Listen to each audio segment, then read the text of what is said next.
These two guys have Minnesota sports flowing in their veins. Mackey and Judd on Score North and ScoreNorth.com. Try this on for size. How about Judd and Doogie, because it's Scoops time here. And Declan. Declan along as well. I was going to put you in there. Just don't worry. I was just trying to, because it's like You're tipping pitches. I'm sorry. Minnesota sports is flowing through the blood of Mackey and Judd, and that's not fair to Doogie or Declan because we all love sports in this town. All right, Darren, let's get right to it. You spent extensive time with Twins chief baseball officer Derek Falvey last week. There's a lot to get to. There's a team that is now half a game behind Cleveland, a game under 500. Questions about Sonny Gray. Questions about the intent on what this team might do. Where would you like to start? Well, how about the latter thing that you just tossed out, what this team might do heading into the August 1st trade deadline?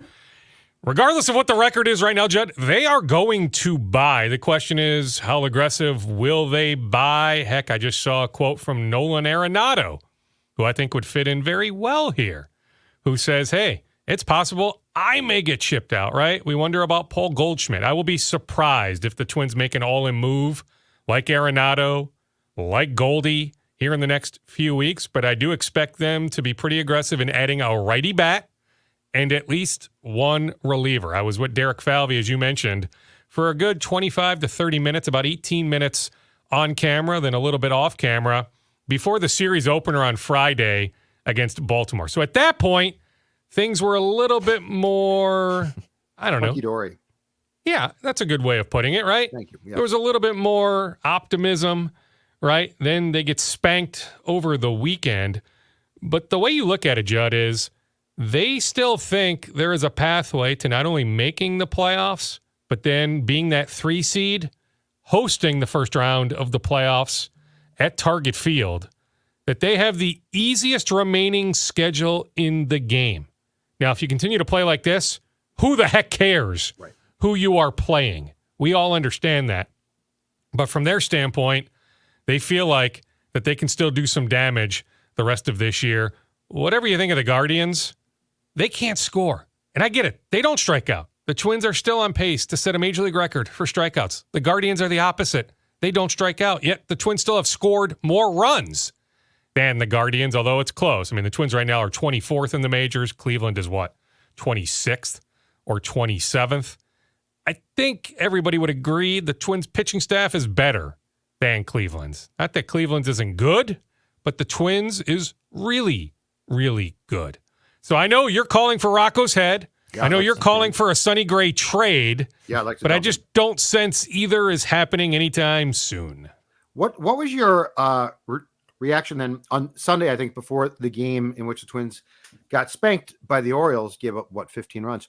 Falvey met with the media. So this is after he met with you on Friday and was asked about, plans for potential additions of bats. And Falvey's response was that the guys in that room are going to have to turn this thing around. Was that blowing smoke, or do you think that there is a chance that they are, not going to stand completely pat, but that they're not going to make any significant moves and just hope that Correa and Buxton get going? Well, definitely that.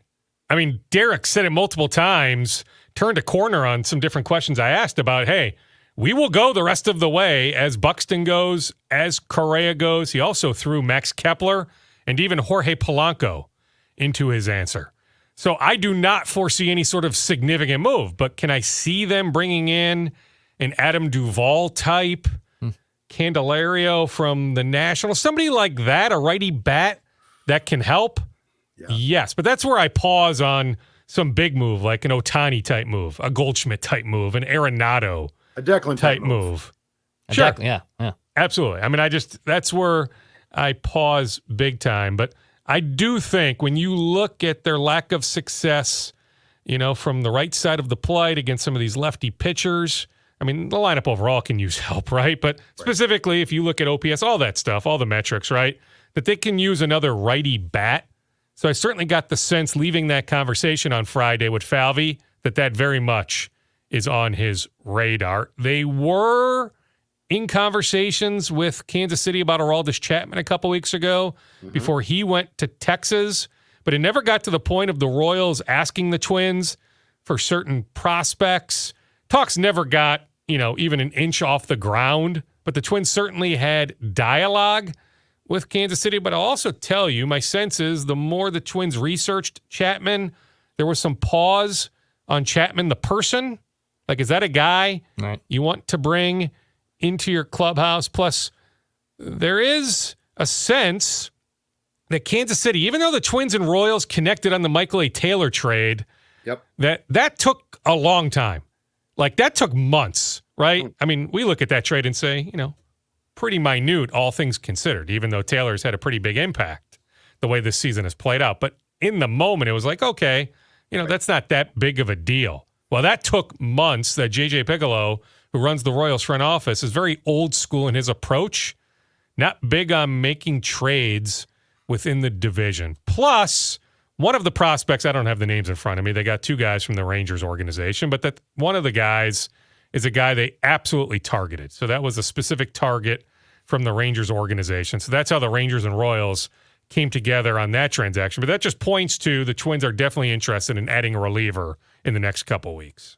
Dukes, do you expect any changes by the time they resume play in Oakland? Whether that's I don't see them blowing out David Popkins, but I know Joey Gallo's on this 1-year deal. They don't really owe Joey Gallo anything. Max Kepler's name I know has come up a little bit behind the scenes as well. Do you expect any changes by the time the second half of the season resumes this weekend? So Declan, you mentioned Kepler behind the scenes. I think that's more fan chatter, right? Heck, I'm on the record saying it's easy for me to say it, but I would DFA Kepler. You're not picking up that option for $10.5 or whatever it is $1 million next year. It's somewhere in that ballpark that I don't see Kepler here next year. So why not go ahead and DFA him now? Get Matt Wallner in this lineup that he is rotting away at AAA, right? And I think a lot of people agree with me. Not everybody, but I'll tell you this much. Falvey was very, very direct how big a fan he is of Max Kepler. And he believes in Max, especially defensively. You think about that catch he made in the corner in Baltimore. He had a really nice catch late in Pablo Lopez's last start. That phenomenal start against the Royals last week. That Derek absolutely values the defense there. But I just don't sense Derek is ready to cut the cord on Kepler or on Gallo. Heck, if you do that, Declan, you're admitting failure, right? Now, we can see it. Right, but you're the one who signed Kepler to this contract extension. You're the one who signed Gallo to this 1-year, $11 million deal. I'm not even sure who they were bidding against on Gallo. I spoke with Gallo a couple weeks ago in the clubhouse. I forget the question I let him into who else the answer wanted you, with. Joey?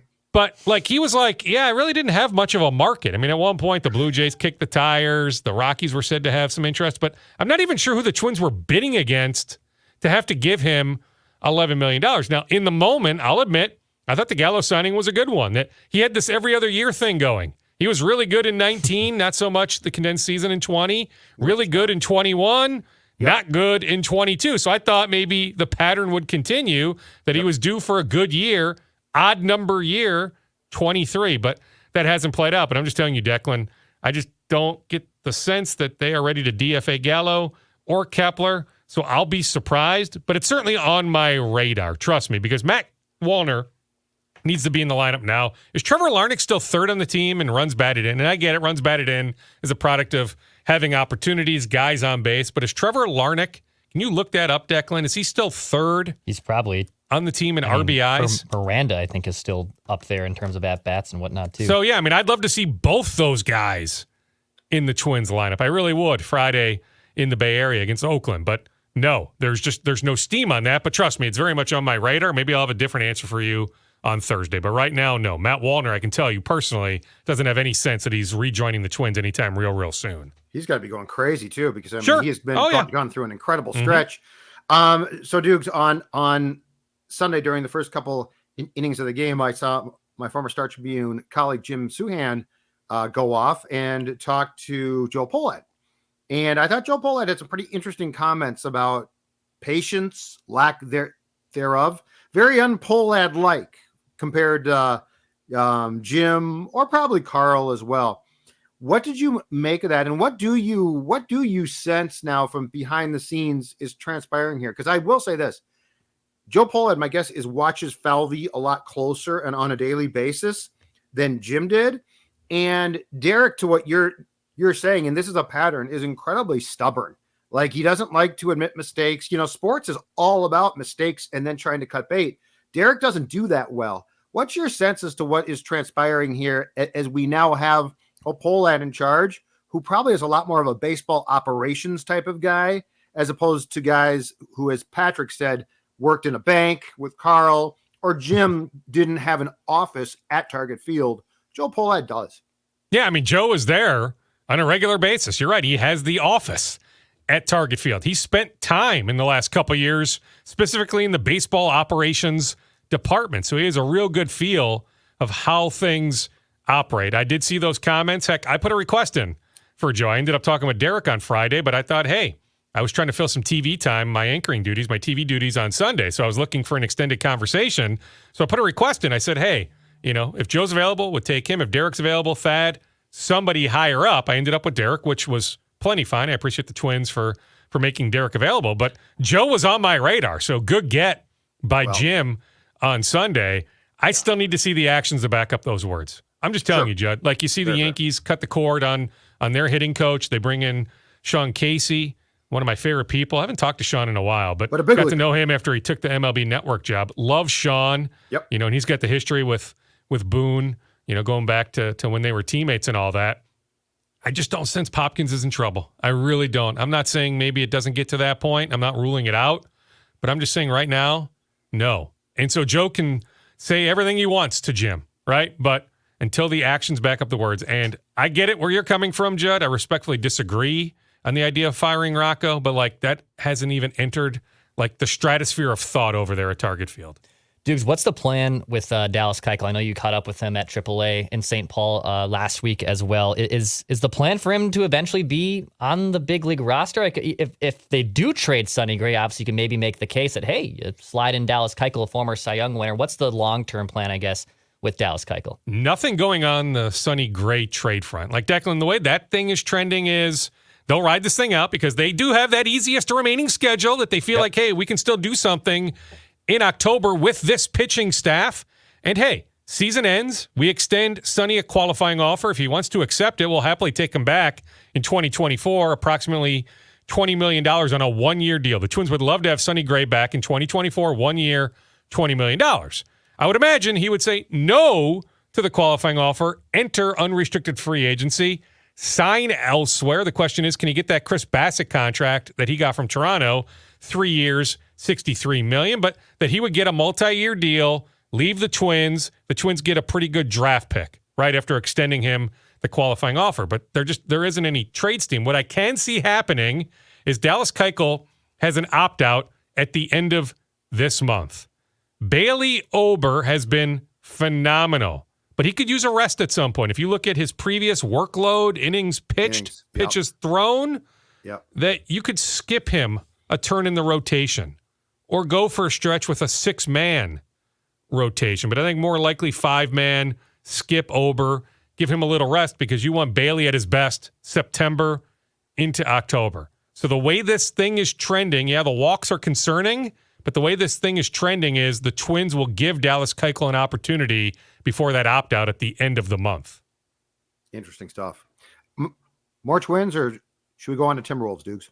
Well, I mean, I'm glad that they drafted Walker Jenkins on Sunday night. There was some chatter. Hey, would they try to cut a deal with a college bat, then invest that money in pick 34?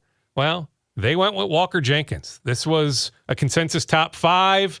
There was a case to be made that any of the top 5 could have been the number 1 overall pick in other years. That's how deep, how good the top of this 2023 draft class is. So the Twins did what they should have done. There was going to be one of those 5 guys sitting there at pick 5. That was the guy. And so they took him. Great feedback. I had a nice conversation yesterday with former Twin Doug Minkiewicz, who has done some stuff with USA Baseball. So he spent time around Walker Jenkins, who, by the way, did not make the USA 18 and under team. He had that hammock bone injury. I mean, that's the one red flag with Walker Jenkins.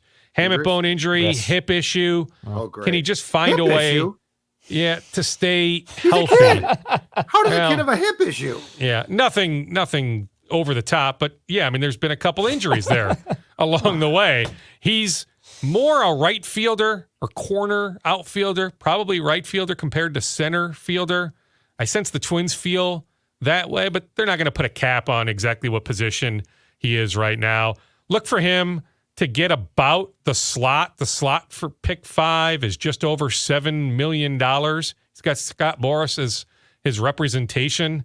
I don't think Scott is cutting some sort of, deal for 6.6 or 6.5 million so the Twins can invest more money in some other picks. Now, the Twins fully expect to sign their top 10 round selections, but I'm just telling you, do not look for Walker Jenkins to be signing some sort of sweetheart deal. But the feedback from Minkiewicz, from some others I've texted with, is very, very solid on this outfielder from North Carolina.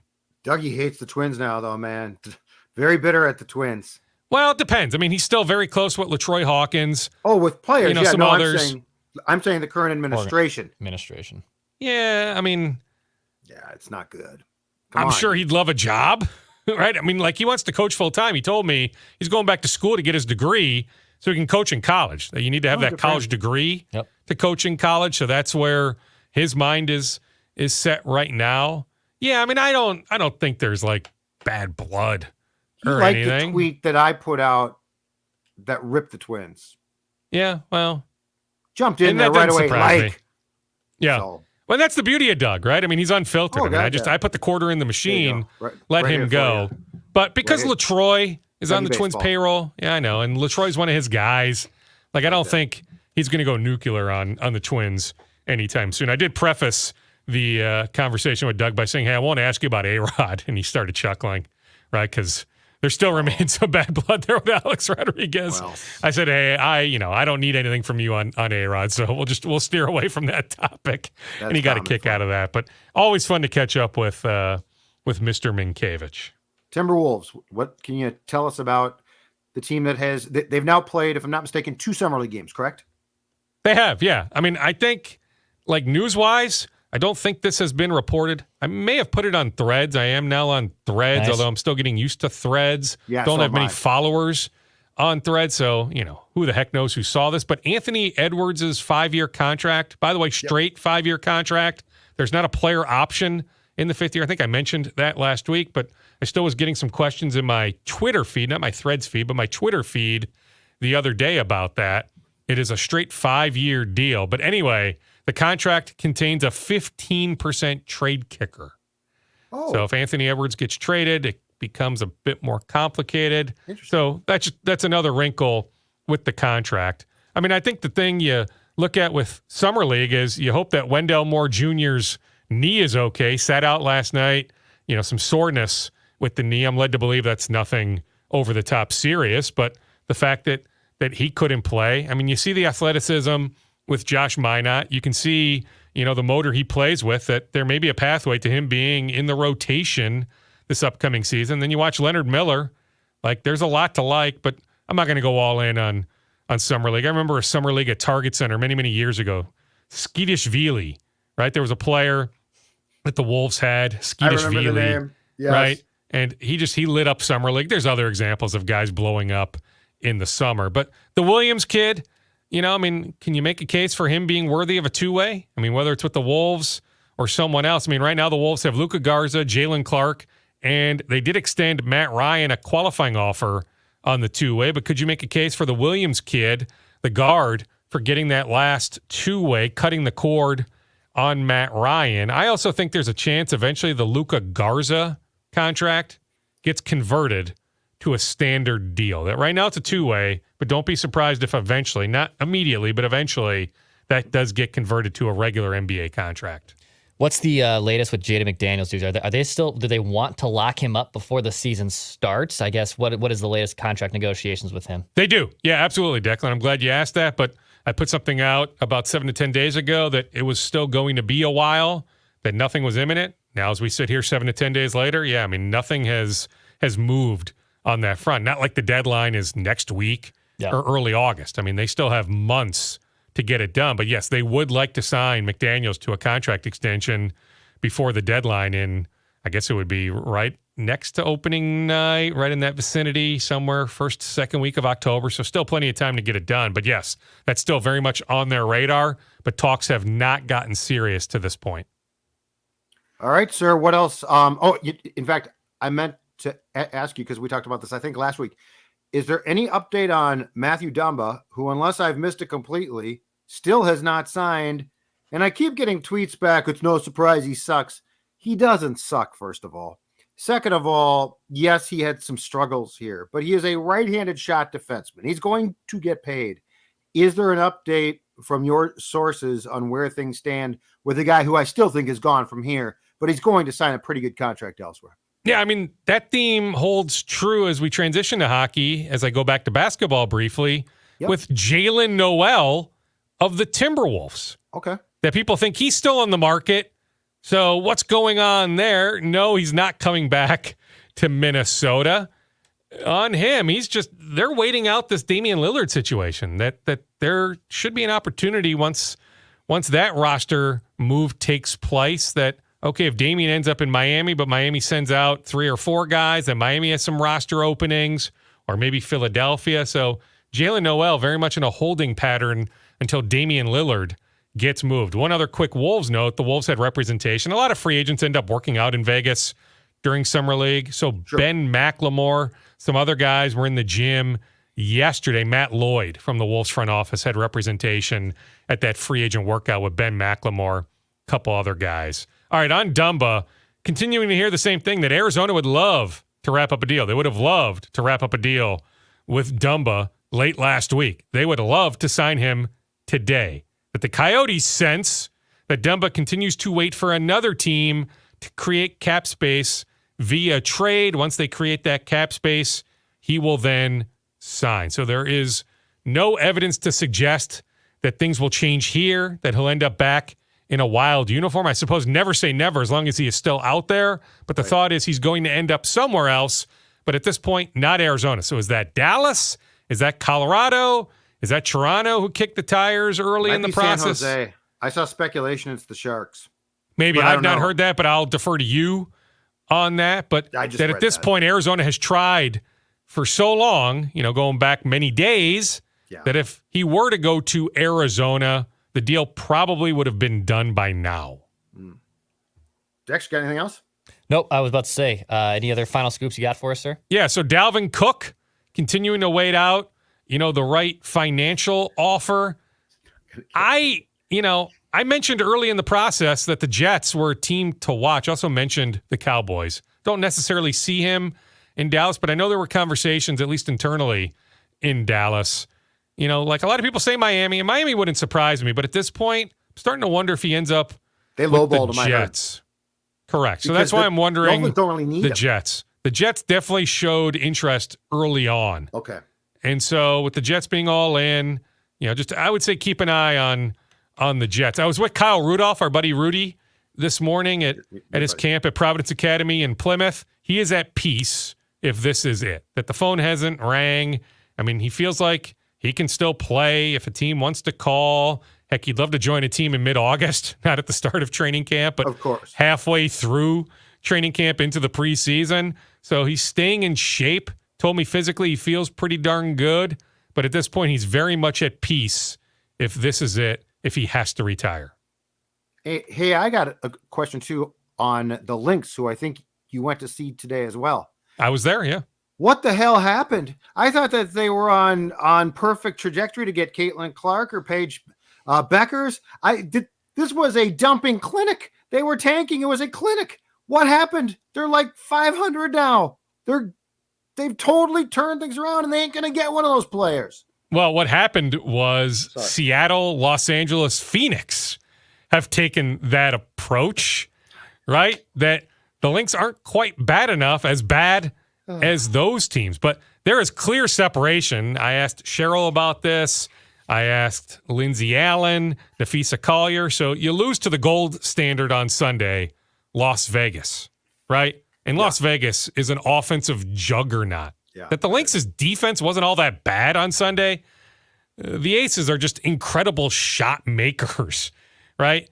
And like Lindsay said, we're pretty darn far away. Now, that core in Vegas, outside of Candace Parker, has been together for a while, that it takes time. But yeah, like the Lynx aren't in the same universe as Las Vegas. So you would be better off losing. Now, I will offer pause on Caitlin Clark, on Paige Beckers. Judd, are we positive with all this NIL money in play No, we're not. This is that a valid both point. are going pro in April? Are No, we we're positive on that? No, and I was told from some friends when I was with Dawn in Iowa that Caitlin Clark is making in excess of more than $1 million a year. So no, we're not positive of that. That's a very fair point. So, I mean, maybe they do, but there's so much money to be made now in college. Yeah, you're right. Good Right point. now, hey, there was money to be made previously in college, just, under the radar. Now Hush, hush. it's Yep. full frontal now with NIL opportunities, name, image, likeness. Yeah, That I'm you're just right. not positive that Caitlin and Paige are going pro. Now, there's other good prospects, but when you have Kayla McBride, Diamond Miller, Nafisa Collier, that threesome, Yeah. like you're going to win some games. Heck, they play Dallas, the camp game, tomorrow afternoon at Target Center. Now, Dallas beat Vegas, so Dallas is really good. But the Lynx, that's a toss-up game tomorrow. The Lynx can win that game. They would head into the All-Star break 10-10, 9-10 right now. They could be 10-10 after tomorrow at the exact halfway point of the season. Now, they started 0-6, so you're right. At 0-6, we thought, okay, this is trending in the right direction for a really good draft pick. Hopefully, it's a really good year for Diamond Miller, that she continues to develop. Then she gets hurt, right? So you're like, what the heck is going on? But they were winning games when she was hurt. So you're like, you're winning games, but Diamond is hurt. But now Diamond's back.